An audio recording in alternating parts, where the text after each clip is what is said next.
এই ঈদের আমেজ, ঈদটা মূলত হজের একটা অংশ। আল্লাহ তাআলা মুমিনদেরকে বড় বড় দুইটা দায়িত্ব দিয়েছেন, মুসলমানদেরকে অনেক দামি দুইটা আমল দিয়েছেন, যেই আমলের দ্বারা আল্লাহ তাআলা গুনাহ মাফ করে বান্দাকে জান্নাত দিয়ে দেন। জীবনের ডায়েরিটা যদি আমরা খুলে দেখি, আমি সহ আপনারা সকলেই জীবনের ডায়েরিটা যদি আমরা খুলে দেখি, যেদিন বালেগ হয়েছিলাম আজ পর্যন্ত ডায়েরিটা একটু কল্পনা করে দেখেন, আমাদের ডায়েরিটা ফাঁকা পড়ে আছে। দুইটা সাইড ডায়েরির, একটা হচ্ছে নেকের, তো যেই সাইটে আমাদের নেকি লেখার কথা ওইটা দেখবেন কল্পনা করলে সব ফাঁকা, কিচ্ছু মনে নাই, অন্ধকার। আরেকটা সাইট হচ্ছে গুনাহের, সেটা দেখবেন ছোটবেলা থেকে নিয়ে আজ পর্যন্ত কোন জায়গায় কি গুনাহ করছেন সব ব্রেনে আছে, চক্ষু বন্ধ করলে চোখে ভাসে আমি এই গুনাহটা অমুক জায়গায় করেছি। আর ওই স্থানটা, ওই জায়গাটা কিয়ামতের ময়দানে আল্লাহর কাছে সাক্ষীও দিবে, হ্যাঁ আল্লাহ সে এই কাজটাই আমার বুকে দাঁড়িয়ে করেছে। বাম হাতে করেছি গুনাহের কাজ, ডান হাতে করতে পারি নাই, এই বাম হাতটা আমার নামে সাক্ষী দেবে। মুখের জবান দ্বারা বলেছিলাম গুনাহের কথা, এই জবান আমার বিরুদ্ধে সেদিন সাক্ষী দিবে। তো আমরা যদি আমাদের জীবনের ডায়েরি খুলে দেখি, সারা জীবনের ডায়েরিতে আমরা কখনো জান্নাত যাওয়ার আশা করতে পারি না। প্রত্যেক মুমিনের এই হালত হয়, এই জন্য আল্লাহ তাআলা মুমিনদের কিছু বিশেষ বিশেষ আমল করে দিয়েছেন। শয়তান তো আল্লাহ থেকে ক্ষমতা নিয়ে নিয়েছে আমাদেরকে গুমরা করার।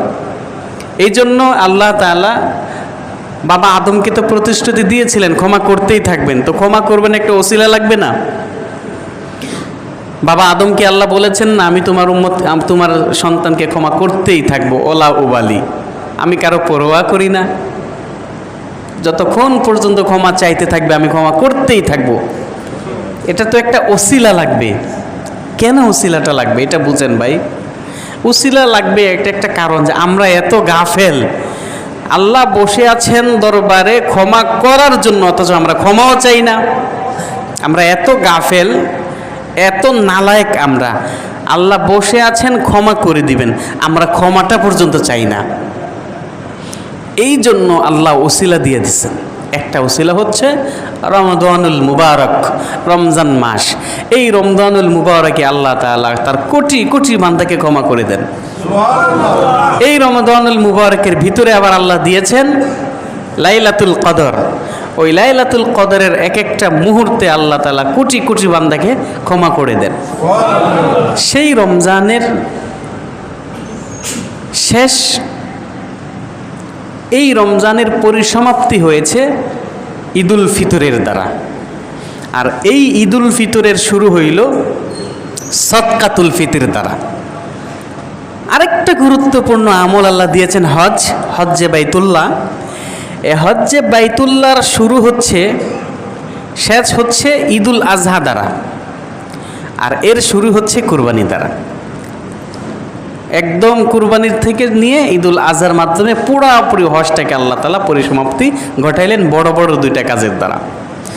তো রমজান থেকে নিয়ে সেই আমাদের একটা ধারাবাহিক আমলের নিয়ম চলে আসছে, একদম কুরবানি শেষ করে আমরা তারপরে আমাদের এই আমলের ধারাবাহিকতা শেষ হয়।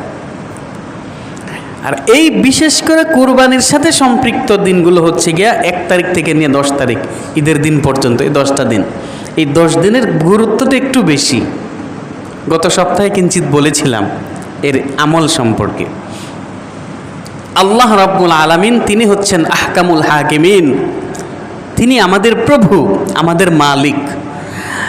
আল্লাহ আমাদের প্রভু, উনি কোনো কথা আমাদেরকে যদি বুঝাইতে চান, গুরুত্ব দেওয়ার, কসম করার দরকার আছে? কসম করার দরকার নাই, যেহেতু তিনি আমাদের মালিক, এই জন্য তিনি যা বলবেন তাই আমরা বিশ্বাস করি। আপনারা বিশ্বাস করেন কি না? অবশ্যই আমরা সকলে বিশ্বাস করি। তারপরেও আল্লাহ রাব্বুল আলামিন সূরাতুল ফজরের মধ্যে এই 10 রজনীর, যেহেতু আরবি নিয়ম অনুযায়ী রাত্র আগে আসে দিন পরে আসে, ওইখানে দিন রাত্র বোঝানোর জন্য রাত্র বলে। আমাদের নিয়ম অনুযায়ী দিনটাকে আমরা আগে ধরি, এজন্য আমরা দিন বলি। আল্লাহ তাআলা এই 10 দিনের কসম করেছেন সূরাতুল ফজরের মধ্যে। আল্লাহ পাক রব্বুল আলামিন পৃথিবীর মালিক, তামাম পৃথিবীর মালিক আল্লাহ রব্বুল আলামিন কোনো কিছু বোঝানোর জন্য বান্দাকে কোনো আদেশ যদি দিতে চান, আল্লাহ তাআলা কোনো বিষয়ের গুরুত্ব বুঝাইতে চাইলে কোনো কসম করার প্রয়োজন হয় না।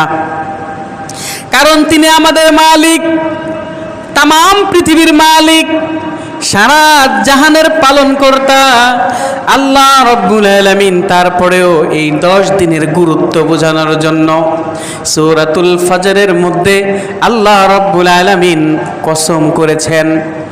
আল্লাহ রব্বুল আলামিন বলেন, ওয়াল ফজর, ফজরের সময়ের কসম, ওয়ালায়ালিন আশর, এবং 10 রজনীর কসম।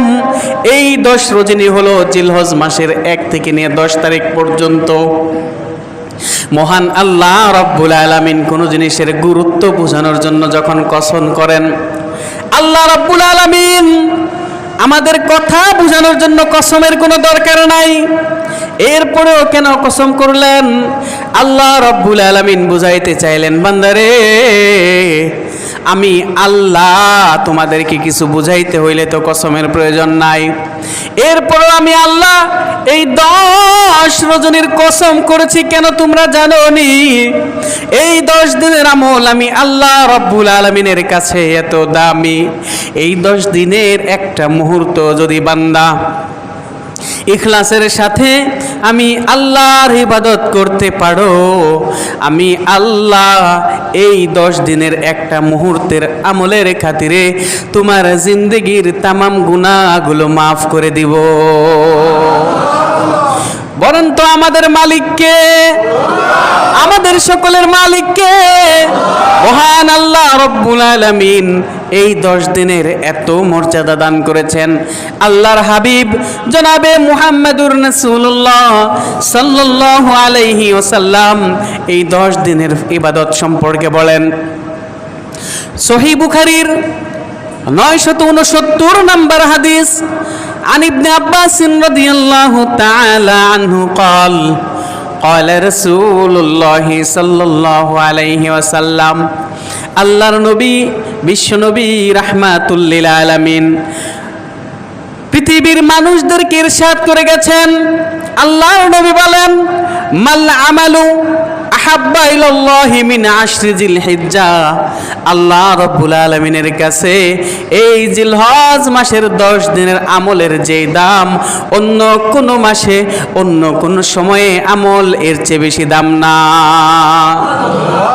সাহাবী জিজ্ঞেস করলেন, ইয়া রাসূলুল্লাহ ওয়ামাল জিহাদু ফি সাবিলিল্লাহ, কোন ব্যক্তি যদি অন্যান্য মাসে আল্লাহর রাস্তায় জিহাদ করতে যায়, ওই জিহাদটা কেউ এর চেয়ে বেশি সম্মানী না? আল্লাহর নবী বলেন, বান্দারে, আল্লাহর নবী উম্মতদেরকে ডেকে বলেন, উম্মত, এই জিহাদটাও এত বেশি দামি না। এই 10 দিনে তুমি বসে বসে ইল্লাল্লাহ ইল্লাল্লাহ বলবা, জিকির করবা, রোজা রাখবা, নামাজ আদায় করবা, কোরআন তেলাওয়াত করবা, এই আমলটা ওই জিহাদ ফি সাবিলিল্লাহর চেয়েও বেশি দাম। কত দামি! শুধু তাই নয়, তিরমিজি শরীফের 758 নম্বর হাদিসে আল্লাহর নবী বলেন, হযরতে আবু হুরায়রা রাদিয়াল্লাহু তাআলা আনহু ইরশাদ করেছেন,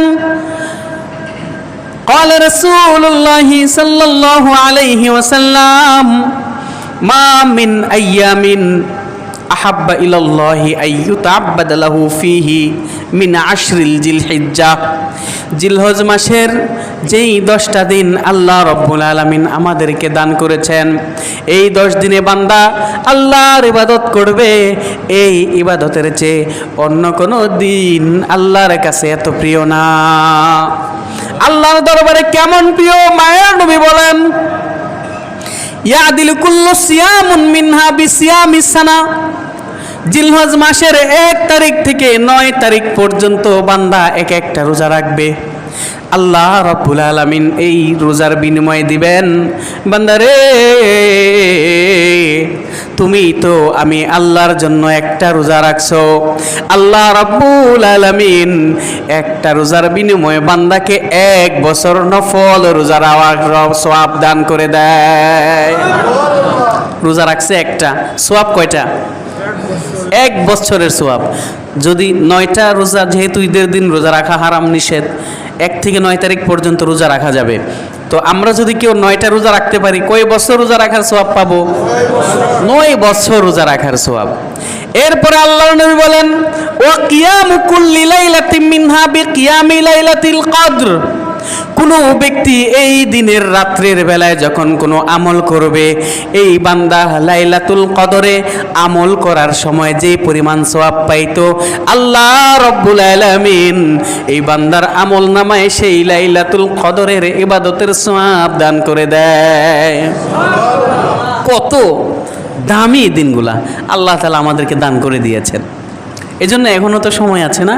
আজকে শুক্রবার, শনিবার, রবিবার এবং রবিবারের রাত্র, এখনও আমাদের হাতে সময় আছে, আমরা আমলগুলো করব।